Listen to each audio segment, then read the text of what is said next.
Good day, and thank you for standing by. Welcome to the Humana second quarter 2024 earnings call. At this time, all participants are in a listen-only mode. After the speaker's presentation, there will be a question-and-answer session. To ask a question during this session, you'll need to press star 11 on your telephone. You will then hear an automated message advising your hand is raised. To withdraw your question, please press star 11 again. Please be advised that today's conference is being recorded. I would now like to hand the conference over to Lisa Stoner, Vice President, Investor Relations. Please go ahead. Thank you and good morning.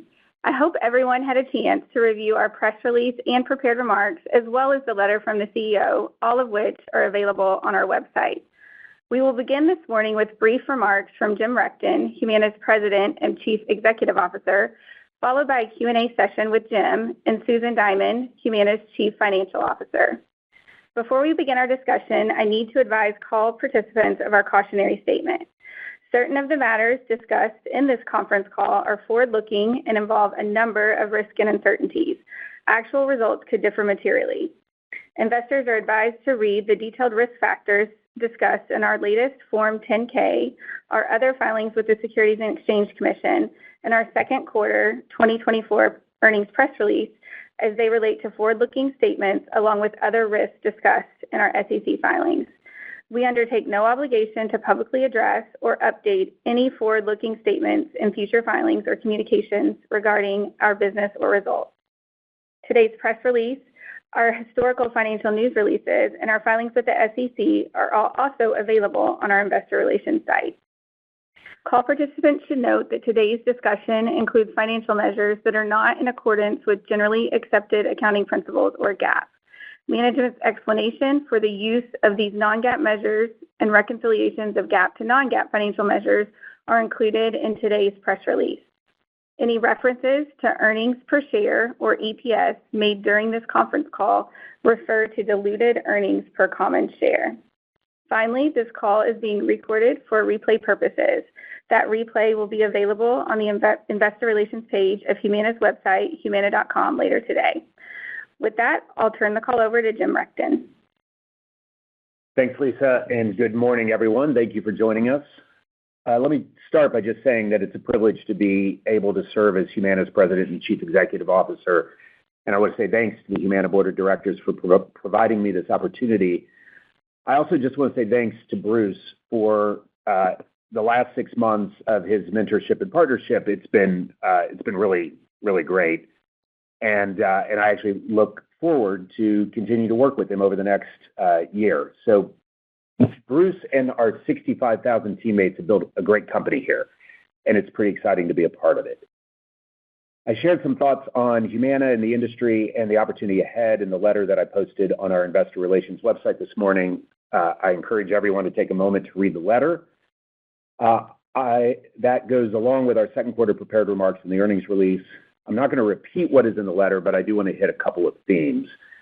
So let me start by just reinforcing what I think is basic truth about the business. It's a good business. It's good for our members, and it's good for our patients. This is well documented, in my opinion.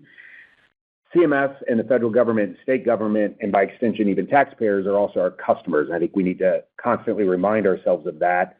What we do creates value for those customers as well.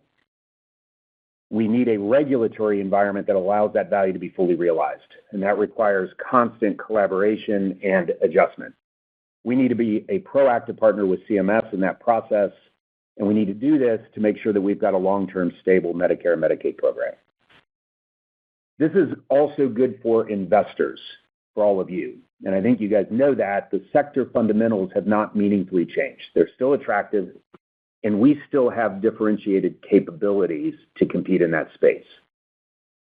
We understand that there's frustration with the volatility that we've been experiencing.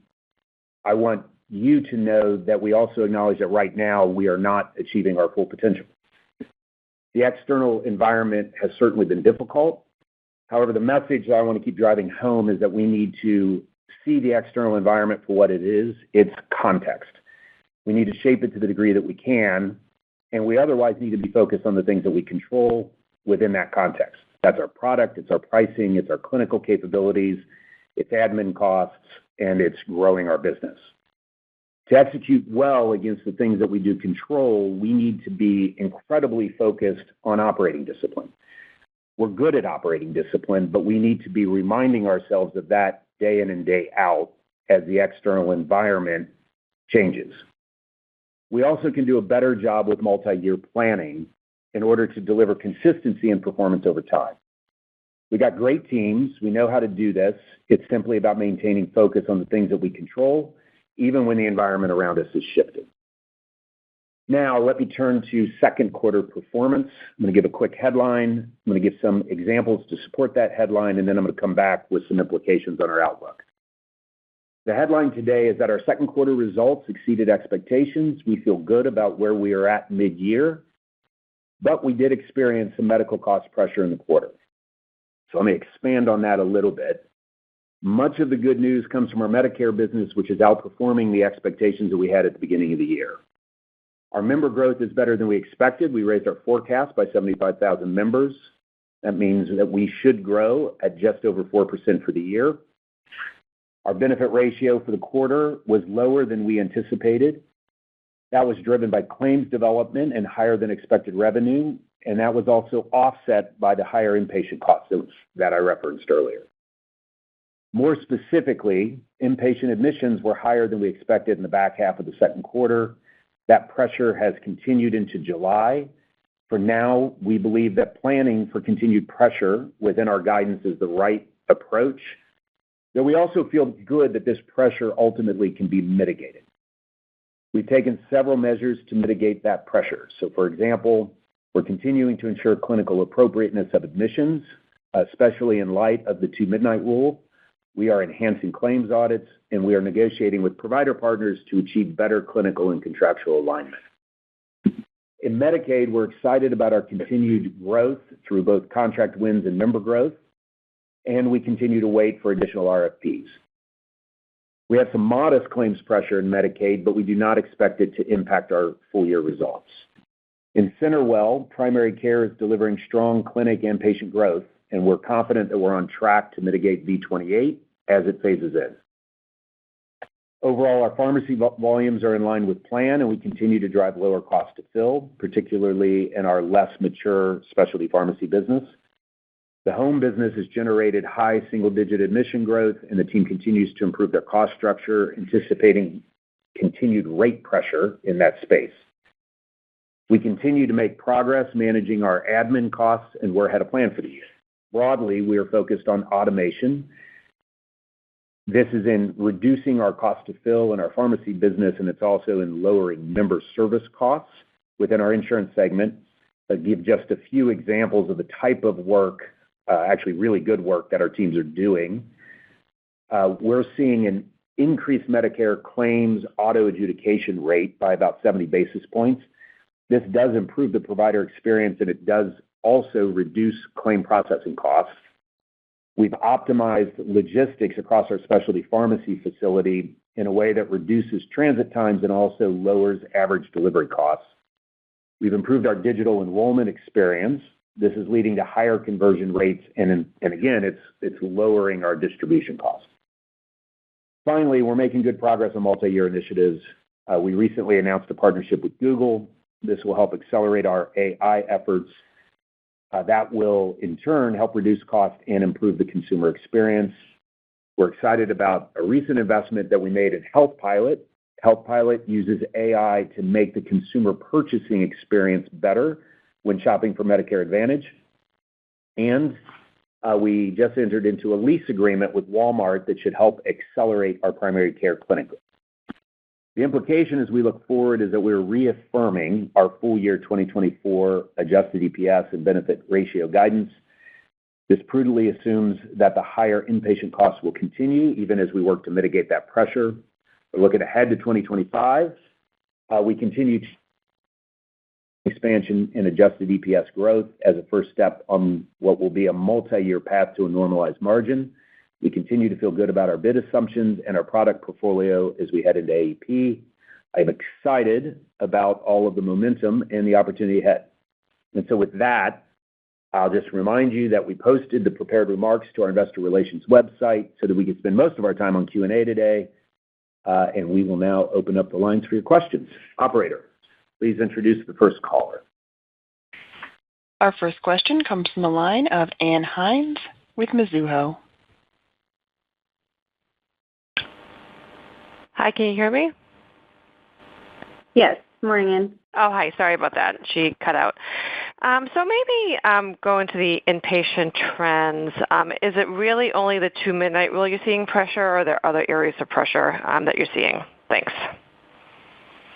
Yeah. Hi, Ann. Happy to take that. So, yes, as we described in our previous commentary, both in the first quarter and then at conferences in the second quarter, we have seen some variation in our month-to-month inpatient results and then also the avoidance rates as we implemented the Two-Midnight Rule requirements, which, if you remember, that was a meaningful change, and we had to make some assumptions around how it would impact our historical patterns. As we described in the first quarter, our avoidance rates initially were lower, but then ultimately did come in line with our expectations by the end of the first quarter. Those have remained stable and continue to be in line with what we would have expected. The inpatient absolute level, however, has seen some more variation and was higher in the back half of the second quarter in particular. As Jim mentioned, that has continued into July at relatively similar levels. Based on everything that we are seeing, including the fact that these continue to be lower acuity and lower average costs, as well as the fact that we continue to see corresponding reductions in non-inpatient on the observation side, it does all point to a belief that it is likely largely due to further impacts from the Two-Midnight Rule implementation. We would say this is also consistent with what we've seen reported from the hospital systems with their results in terms of volume and revenue per patient. So we do believe it's all consistent. With respect to July, it is relatively consistent. We are seeing just a slight amount of COVID as well on top of that, but otherwise consistent. So as far as, everything we have visibility to right now, it does seem to have stabilized, but is higher than we had anticipated entering the second quarter.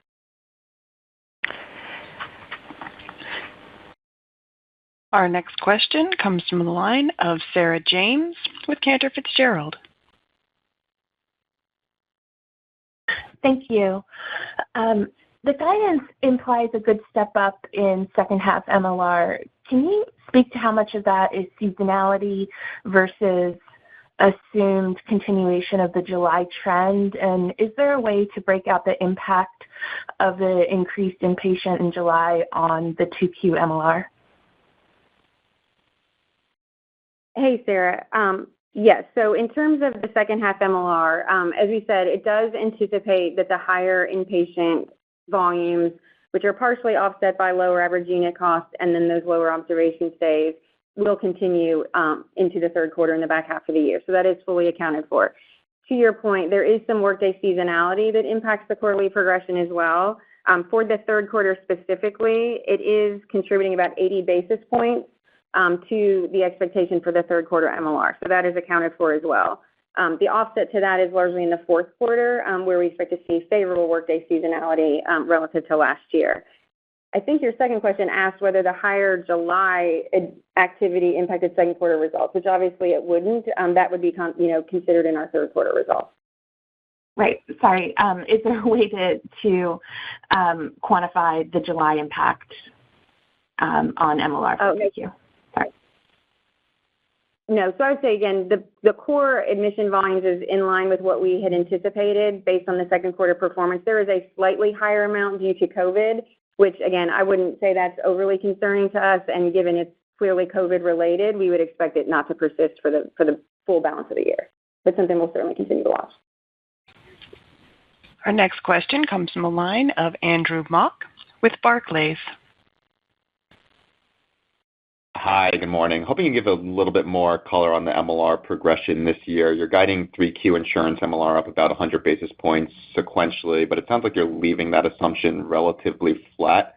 Is that right? Because I would think 4Q MLR would be even higher than 3Q MLR just based on normal seasonality. Just want to understand those 2 points. Thanks. Yeah. When you think about the back half of the year, we do anticipate higher MLRs for the third quarter relative to last year, relatively consistent, which again includes that workday impact I just mentioned. For fourth quarter, we obviously saw that very high utilization in the fourth quarter last year, Obviously, we've jumped off of that in terms of our expectations for this year. So you'd see some slightly higher incremental pressure just because of the expectation of a normal trend on top of last year's jumping off point. But because of that favorable workday seasonality that I just mentioned, it will positively impact the fourth quarter MLR, which is going to offset some of that. Our next question will come from the line of Justin Lake with Wolfe Research. Thanks. Good morning. First, the inpatient, the higher inpatient cost. If I just run some simple math, your typical seasonality first half to second half on MLR, typically pretty flat to up slightly. Let's call it 0 to 50 basis points. So it looks like you're up closer to 125. So am I right in thinking that this inpatient pressure is about 100 basis points to MLR in general? If not, can you quantify it somehow for us in terms of the level of pressure that this is specifically putting on MLR, and then what's embedded in the second half relative to what you expected previously? And then you talked in the prepared remarks about being comfortable with your 2025 bids.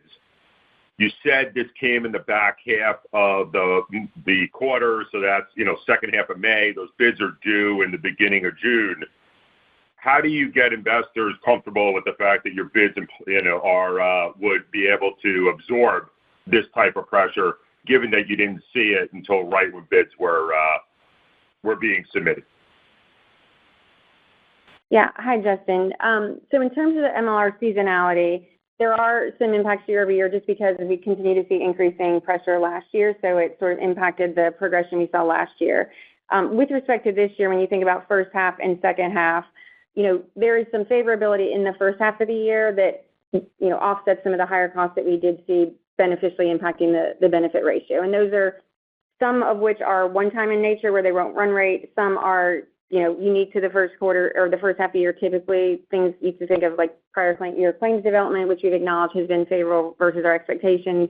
We've also mentioned that we saw favorability in our 23 final MRA payment, which is more one-time in nature, still positive, but won't run rate into the back half of the year. So some of those things are disproportionately impacting our first half MLR this year relative to some prior years. And so obviously won't repeat in the back half, which can create some differences in what we're expecting first half and second half. So within our second half assumptions, as we've said, we have assumed that the higher absolute level of inpatient volumes plus the naturally offsetting unit cost and observation stays that we've experienced, those are all assumed to continue for the balance of the back half of the year. And then, as we've said, there are some workday seasonality impacts that are a little bit different this year that are also embedded in that as well.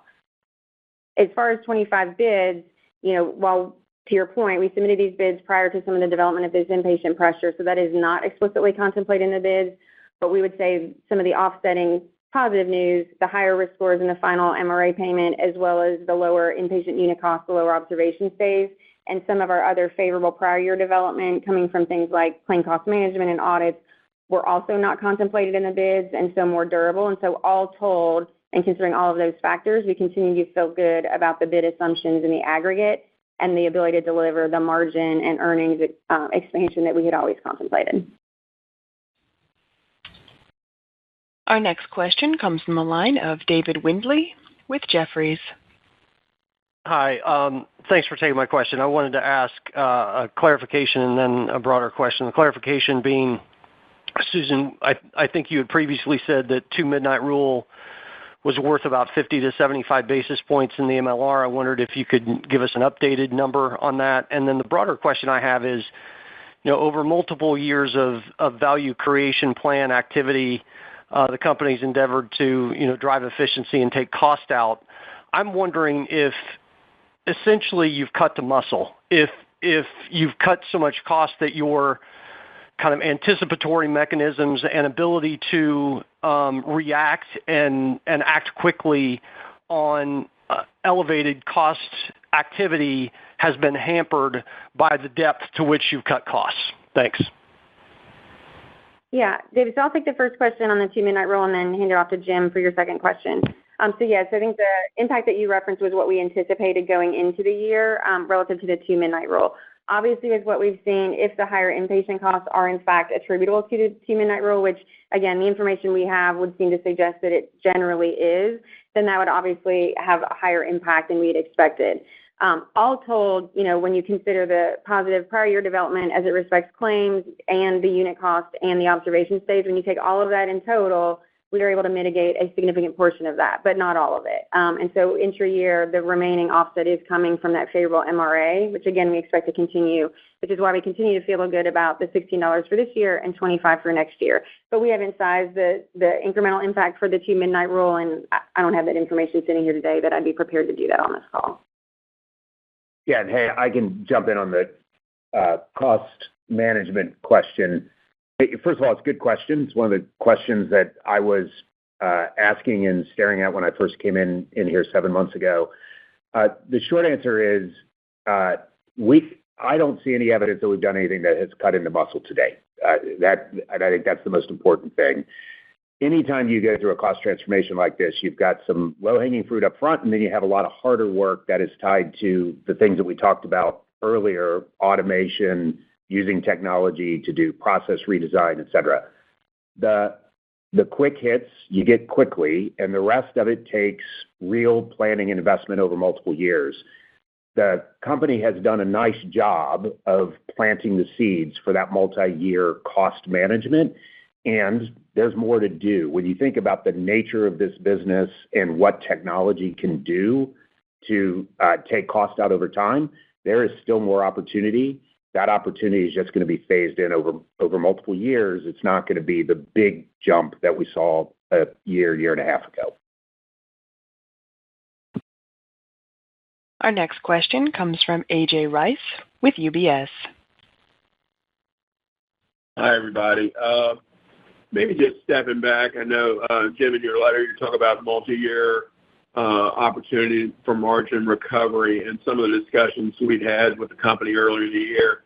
The thinking was, given the market competitive environment, given some of the restrictions on tweaking benefits, that we should think of it in terms of 100 to 150 basis points of margin recovery, MLR, and then margin maybe each year for the next few years.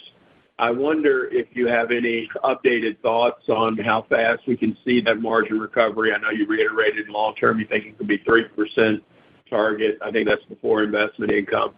Can you give us any updated thoughts on how the progression looks over the next 2 or 3 years? Yeah, let me hit a couple of things in there. So, first of all, I want to separate two concepts. We have talked about the multi-year margin recovery that is really driven by the regulatory environment, what you can do in any 1 year with TBC, et cetera. And we really don't have any change to the commentary that we have made on that previously. The second thing that I referenced is multi-year planning. And when you think about multi-year planning, I'm going to go back actually in a way to the comment that I just made. If there's a place that we're going to have to be more disciplined over the coming years, it's really in how we're measuring and evaluating the return on the expenses, whether it's capital or whether it's operating expense that we have in any given year, so that we're optimizing those decisions and then making sure that we've got the processes in place, that we're not just operating with discipline in a 1 year period of time, but we're driving the accountability over years 2, 3, 4, and 5 that go back to that investment you made in year 1.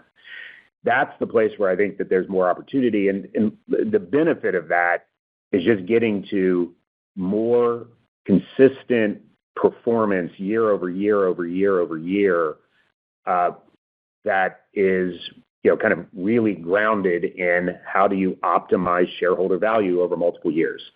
So that's a different concept or a different thing that I am commenting on in the letter from the margin recovery that we need to make sure that we're building into our benefits and our pricing. Sam?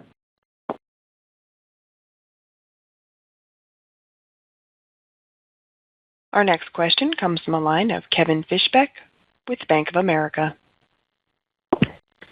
Great, thanks. maybe two quick questions. Maybe just to wrap up that last point, Jim. Would you say that this is a change for Humana that you're bringing to this, that maybe this was a shortfall, the multi-year planning was a shortfall relative to historical, or are you just saying this is something you always have to do and you're just going to continue to do it? And then I guess second, on the provider business, can you comment a little bit more about the MLR trends there? Are you seeing the same inpatient pressures there, or is there anything else that you would spike out on that side of the business? Thanks. Yeah, I heard the first one, and then I'll hand this over to Susan to comment on the second. It's not so much that it's a change as it is something that we can get more disciplined about and we can get better at. The nature of this business, Medicare Advantage in particular, is that it's an annual cycle business. You guys know that. We talk about it all the time. Annual repricing, annual rate notice, annual AEP, and member growth. And in that environment, it can be challenging to really be disciplined about how you think about 3, 4, 5-year investments. And again, that's not just capital investments. That's operating investments that you're making in any given year. And so it is something that the company thinks about. It's also something that the company can get better at. Yeah, and Kevin, on your second question, with our provider business, I would say at the highest level, similar results to the health plan, although on the claims side, I would say not quite as much inpatient pressure as we've seen. And that's consistent, I think, with what we talked about early in the year, where we weren't seeing as much pressure in the risk book from some of that inpatient activity when it started to emerge. They've also, as I've said before, consistently demonstrated a better impact to work with the hospital systems on those authorization requests and determining the appropriate level of care, which oftentimes results in not needing an inpatient stay, and again, just better than what we see on average within the health plan. They've also seen some favorable MRA in their 23 final payment, but then we also acknowledge that CenterWell, because they do have an agnostic platform, they don't get the same level of real-time information as we do, and so we are taking a little bit of a cautious approach as we think about their performance. It's harder to estimate the impact of change that's still running through the system. So I would say generally not inconsistent with the health plan, but not quite at the same level. Our next question comes from the line of Joshua Raskin with Nephron Research. Hi, maybe just shifting gears. Can you speak about your expectations for the PDP segment in 2025, including expectations for membership and then profit and margin? And then maybe based on that benchmark data that we saw this week, what should we take away from the industry bids? And maybe lastly, any commentary on expectations of participation in that demonstration project? So, hey, Josh. Yeah, there's a lot going on, obviously, in the Part D side, particularly PDP. As we've said, it is hard to really understand how everyone might have approached their bids for 2025, particularly in the standalone Part D space. As we said before, selection in terms of your underlying membership is really important, and we each have a little bit of a different product strategy, which may have caused us to approach the bids differently. I would say broadly, I think the industry was focused on mitigating some of the increased exposure and liability risk that we all have in the way that the program will be constructed for 25. With the information that was released this week on the benchmarks, as we've all seen, it does suggest that the direct subsidy maybe is going to be higher than what certainly analysts had expected. It's impossible to know what, each company might have anticipated, but what is nice to see that it is more reflective of some of those higher costs that we've been saying the industry is going to have to deal with in 2025. As far as the demo, honestly, there's still a lot of questions about how the demo will work that we're all, awaiting additional guidance from CMS on that. And so too early to say whether we're going to be able to participate or not. And as far as the direct impact of the direct subsidies from the benchmarks, again, is always the case. We aren't going to comment on that specifically, recognizing the bids are still open and people will be making changes in light of that. So certainly we'll talk more, as we get past the bid submission timeline. But right now, for competitive reasons, we won't be commenting specifically. Our next question comes from the line of Ben Hendricks with RBC Capital Markets. Thank you very much. Switching over to Medicaid, it seems like a lot of your peers saw some utilization and acuity headwinds in those books, but you noted some favorability in Florida, and it seems like you might have been a little bit better forecasted there. Could you talk about kind of what you're seeing specifically in that key market, and then maybe what you're noticing in some of your newer Medicaid markets in terms of utilization? Thank you. Yeah, Ben, so as you pointed out, we do think our results are probably a little bit different than some others have reported, and that is because I think we've always said we tried to take a conservative approach to how we thought about the impact of redeterminations, assuming that ultimately we would only retain 20% of the members who gained access through the PHE, and made the assumption that the acuity of those members that were retained would look more like the historical Medicaid performance versus the lower acuity we saw through the PHE. I would say that has all largely proven to be true. So, and we called out Florida specifically because it's the best representation of that. We're obviously the largest membership and would be impacted most significantly from redeterminations. And Florida is performing slightly better than our expectations. So that is positive. We did call out in our remarks, we are seeing in our newer states, discrete pressure. It's a little bit different in each one. Oklahoma is an example. It's pharmacy related. As we understand it, everybody's seeing that. There are risk corridors in place that mitigate the exposure on that, which is good. In Kentucky, it's behavioral related, which again, I think others have called out as well. The team's working hard and has mitigation opportunities across each of those states that they're working on. And then ultimately, we do feel good about our discussions with our state partners and that ultimately that they will adjust the rates to be reflective of those trends. So all things being considered, we still feel good about the Medicaid performance in 2024 relative to our expectations, and then also on a go-forward basis, given all the items I just mentioned. Our next question comes from a line of Stephen Baxter with Wells Fargo. Hi, thanks. Just a quick clarification first and then an actual question. Susan, I think in an earlier response you said you feel good about the $16 of EPS this year and then feel good about 2025. I think some misheard the comment on 2025 as a specific value you were offering as an EPS expectation. Can you just confirm first if you were offering any kind of comment on 2025? And then my actual question is, as we think about the MLRs and the incremental margins on the few 100,000 members in plan and county exits, any sense you can give us on that? Just trying to wonder if it's actually an EPS driver for you year on year, or is this something that incrementally could be it's something you just have to manage through in context of everything else you're trying to achieve with bids and profitability next year? Thanks. Yeah. So yes, definitely want to clarify if there's misunderstanding. So yes, we feel good about the 16. And yes, we feel good about our 2025 assumptions. I did not mean to suggest that we're sharing an EPS target for 2025. Obviously, we've been clear. We haven't given any forward guidance for 25 and would expect to do that on our normal timeline. So I was just making the point that based on everything we know, we continue to feel good about the 2024 results and what we're planning for 25. As far as exit specifically, so as we've been saying, given the TBC limitations and the trend in IRA and V28 that we're having to price for in 25, that a lot of that would fully sort of be offset by the benefit changes you could make and not leave much incremental room for margin recovery in the aggregate. The plan exits, though, do provide an opportunity to actually get margin expansion in terms of percent and absolute earnings because we do have plans that are running at a loss. And so, as you said before, we studied the performance of our plans in each market very closely, and if they were performing at a loss and did not have a reasonable path to getting to at least break-even performance in a reasonable period of time, we did, consider an exit as a better solution there. So there are cases where we'll do that, and that will be incrementally positive to our earnings progression.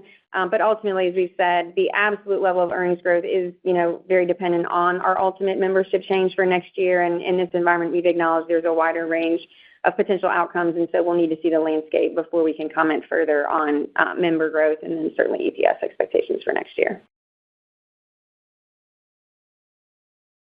Our next question comes from the line of Scott Fidel with Stephens.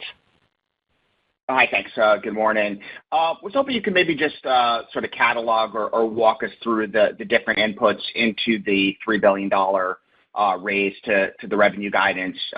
Obviously saw the updates to the MA and PDP membership changes, but in isolation, those wouldn't sort of amount to for anything really close to $3 billion. So know there's probably some other drivers there, whether it's Medicaid or CenterWell. Just to be helpful, Susan, if you just walked us through those different pieces. Thanks. Yeah. Hey, Scott. So, yes, the change to the revenue guidance is the largest driver is by far the membership. When you consider the magnitude of the increase in expected membership for the year, that'll drive both revenue and claims, right? And we've said before, new members on average you can think of as having little contribution, particularly, added membership in the back half of the year where the commission costs run higher for that first year. So the main driver is membership, but as we said, we did see some favorable outperformance on our 23 final year MRA and some intra-year, positivity on our revenue risk score estimates as well. That's included, but I would say the majority by far is membership related. Our next question comes from the line of Lance Wilkes with Bernstein. Yes. Jim, could you describe a little bit of how you're morphing the management process of the company and any sort of org and talent changes you're making there, and any sort of timing related to a strategic review? And then maybe as part of that, what are your top priorities for taking operating expenses out, both in light of the member reductions and then just obviously as part of trying to recover your margin? Thanks. Okay, so there's a lot in there. Let me see if I can capture this. Management process, strategic review, cost management. Did I miss anything? And Margin recovery. Margin recovery. Yeah, so I'll try to hit each of those succinctly here.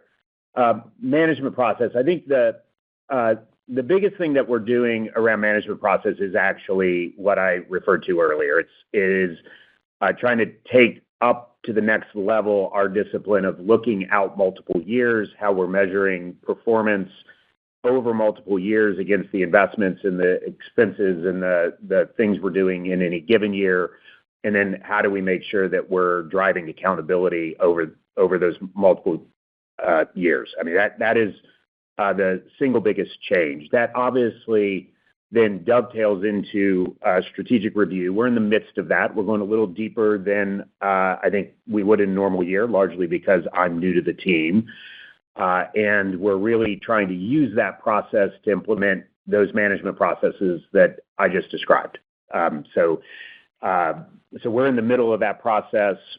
We will have more to say about the exact timing and the exact outcomes of that sometime early to mid next year.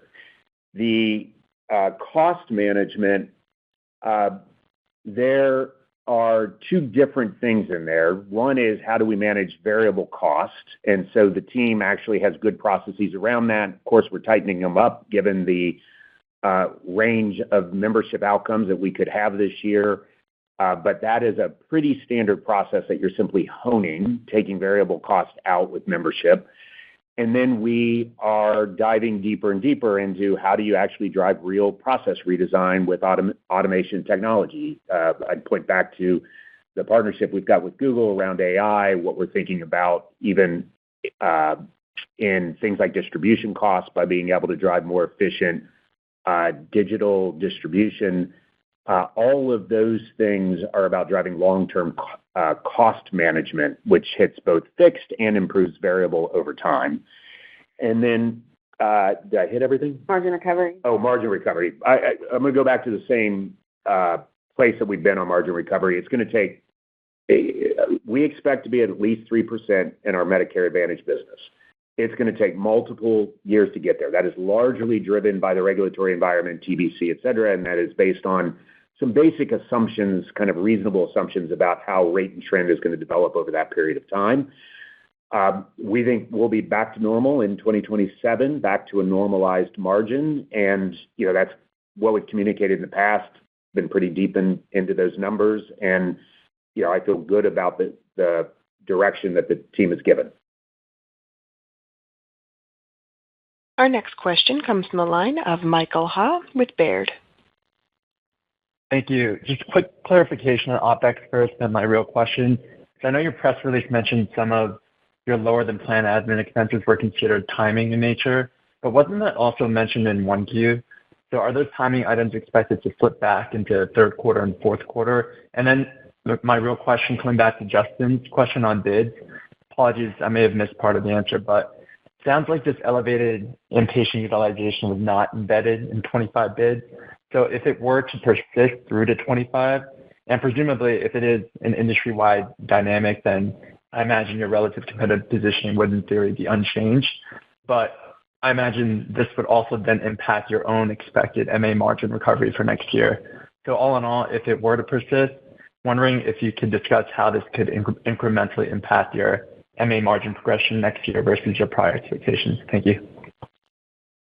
Yeah, Michael, so on the OpEx, yes, we did mention both in the first quarter and then second that some of the favorability we've seen in administrative costs is timing in nature. And that's just a difference in when we projected we would have certain spend and when it's now expected to be incurred. Some of the areas where it's natural that you might say it is marketing and just the timing and the opportunity they see in the AEP versus OEP versus ROI and then going into next year. IT is also one that can be difficult to predict the exact progression of when projects will be completed. So there are a number of things where, while it's favorable in the quarter, we would expect that it's still going to be spent for the full year, and so then we'll flip out in the third or fourth quarter.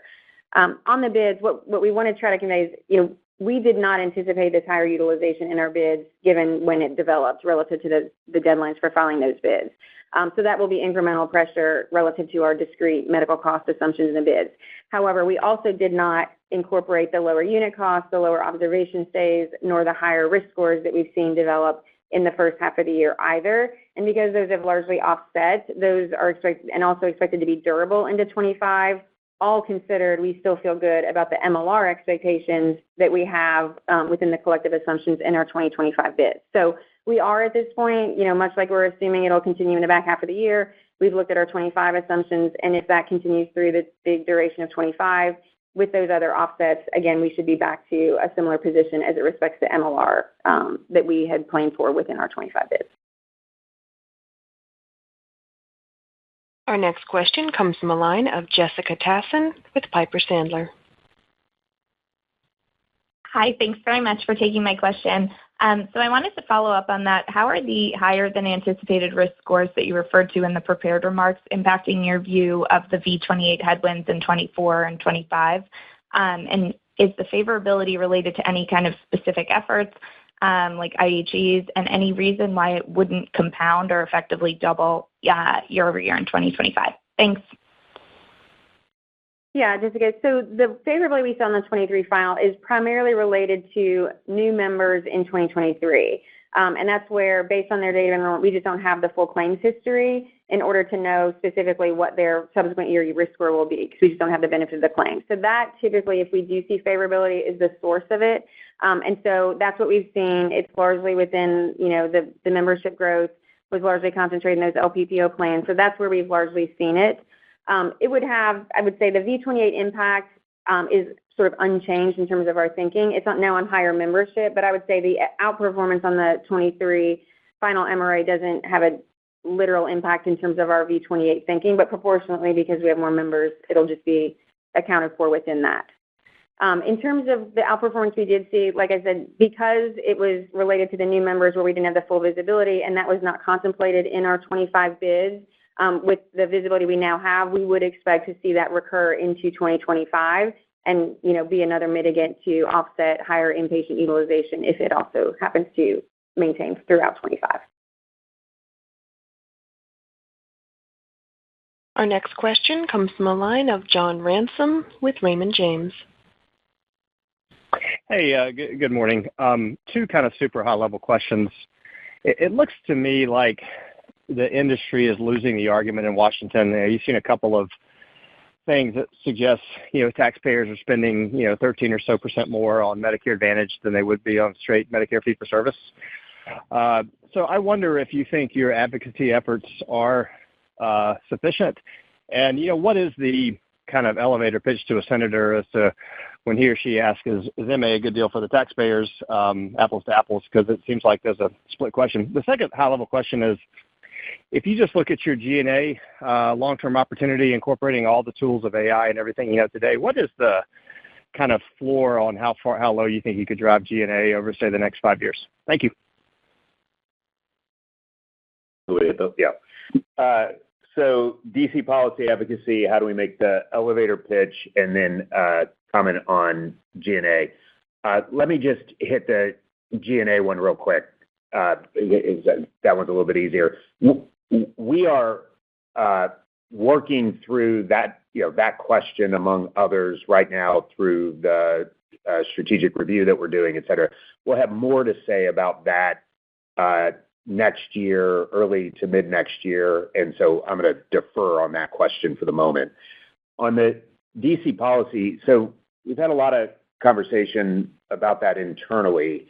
And what I would keep going back to is, number one, we know that we deliver value to our members and our patients. That is very well documented. We get better outcomes. We deliver better health security by lowering the cost to members for the care that they receive and giving them access to more benefits. We also know, and it's pretty well documented, that we deliver like-for-like benefits at a lower cost than what original Medicare does. Those two things mean that there's a value proposition for members and for taxpayers. What we can do a better job of, and part of what I think the entire industry needs to be focused on, is building the case for the second of those two things even more tightly, and then better explaining and understanding what of that value does accrue back today to taxpayers, what doesn't, and how do we actually collaborate with CMS to make sure that the regulatory environment allows that value to accrue back, or some of that value to accrue back. None of that should be harmful to the MA sector. In fact, I would argue that it helps the MA sector. Our getting tighter and better in understanding the impact on taxpayers, how the regulatory environment shapes that, what we can do to create a long-term value proposition for taxpayers that creates real stability for the Medicare and Medicaid program over time. That's good for everybody. It's good for the MA sector. It's good for the member. It's good for taxpayers. And that's what we've got to focus on getting back to. Our next question comes from the line of George Hill with Deutsche Bank. Yeah. Good morning, guys. Thanks for taking the question. I guess the question as it relates to the 2025 bid strategy, I guess, first of all, is there a way to characterize the approach to, like, how many beneficiaries did you guys kind of want to remove the plan or exit a plan as a way to preserve margin or pursue margin? And to what degree, I guess on the other side, are you guys just looking to restructure plan benefits? And I think even at a higher level, the question I want to ask is, like, are you guys willing to quantify, like, how many individual MA members you provide plans for now that will not have that plan offered in 2025?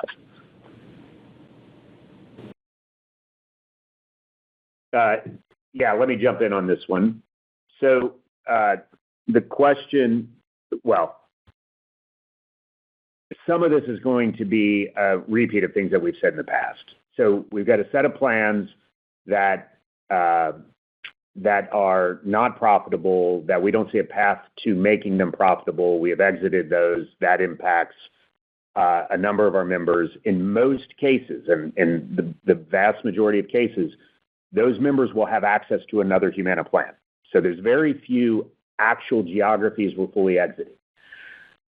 We have another set of plans that is either marginally profitable or marginally unprofitable, but we see a path to recovering the profitability of those plans, and we are working on that through reducing benefits and changing our pricing. And then we have a set of plans that are actually quite attractive, how they perform today, and we are protecting those plans. That is how we have approached this. Today, for competitive reasons, we're not prepared to give specific numbers of members that fall into each of those categories. Yeah, and I think, George, just to add to what Jim said, we've given you the overall expectation that we'll reduce membership a few 100,000 members primarily related to plan exit. So you can assume, right, it's not a small number. Within that, there is an assumption that obviously we will retain some of those members because, as Jim said, in almost virtually all of the counties where we're having plan changes, there is another plan option available to our beneficiaries. So there's an inherent assumption. As Jim said, we don't want to give details right now because, again, there are still changes being made to bid submissions through the normal process. As we get later into the quarter, there may be an opportunity at another public forum once bids are filed where we can provide some more detail. Our next question comes from the line of Erin Wright with Morgan Stanley. Great. Thanks for taking my question. In light of the disciplined approach that you're talking about in the ongoing strategic review, how are you thinking now about capital deployment from here, whether it's prioritizing the alignment with the Medicaid book and ability to service duals, or is it more on the care delivery assets? And what is your level of focus or thinking even on the organic opportunities, I guess, generally speaking, across at this point? Thanks. Yeah. So let me start by characterizing where we believe growth opportunity is over and above what's in the Medicare book. And again, this is largely consistent with what the company has done in the past. We believe that there's growth opportunity at CenterWell. We believe there's growth opportunity in Medicaid. And to your point, there is significant, kind of synergy or interrelated benefits between the Medicaid growth and the Medicare book because of duals, and between CenterWell and the Medicare book because of the ability to impact quality and total cost of care. So we actually think that combination works, and we continue to lean into it. When we think about capital deployment, the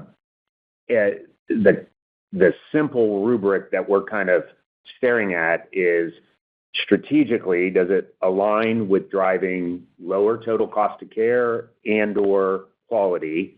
Does it offer an attractive return on capital? And when you look at the array of opportunities to invest, what drives the best return over time, right? What drives shareholder value over time? Those are the things that we're looking at, and we're looking at in the same spaces that we've been looking at it in the past. Our last question will come from the line of Ryan Langston with TD Cowen.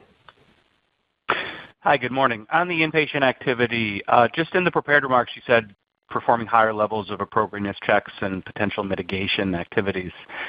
I guess, is there a potential maybe down the road for maybe a larger than normal amount of revisions on these claims for medical necessity or the like, or at disadvantage to those kind of claims in mass look largely to be adjudicated as they are? And then I think you said that you were negotiating with providers for closer alignment. Can you elaborate on exactly what that means? Thanks. Hey, Ryan. Yeah, I'll take the first part of that and then hand it over to Jim for the second. On the inpatient, I think as you guys are, we do, within our utilization management programs, have what we call a front-end review process. So we are reviewing those authorizations in real time as they come in for things like medical necessity and site of service effectively. And as I said, those, we did have some, changes to our expectations and how those programs would impact under the new two-midnight rule. So that is operating as intended, and as we said, largely having the results we expected.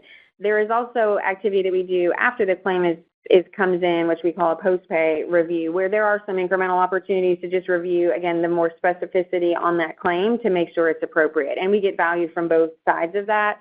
But I would say we have really good information and tracking of the impact those programs are having, and I would not expect a material change to happen relative to our current expectations as a result of some of those longstanding programs.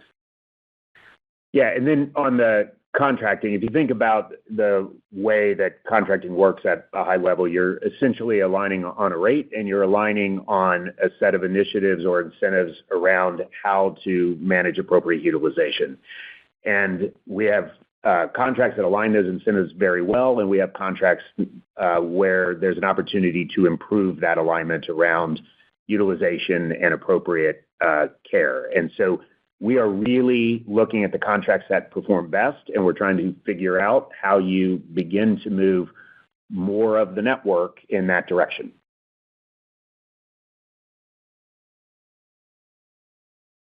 Hey, so with that being our last question, let me just say a couple quick things. I'm going to come back to, we do feel good about where we're at mid-year. We feel good about the performance that we've seen and where that's at relative to the beginning of the year. I am going to reinforce that we are seeing inpatient pressure. We have seen that in particular in the back half of the second quarter, and now obviously a little bit into July. We're taking a cautious approach in reaffirming our 2016 guidance, and we continue to feel good that we're going to have margin expansion, EPS growth heading into 2025. And so that is where we're at. We feel good. I do want to just thank our teams. They have put a lot of work into getting us where we're at here at mid-year, and I continue to look forward to working with all of you on this phone call and our teams here at Humana. So thank you. This concludes today's conference call. Thank you for participating. You may now disconnect.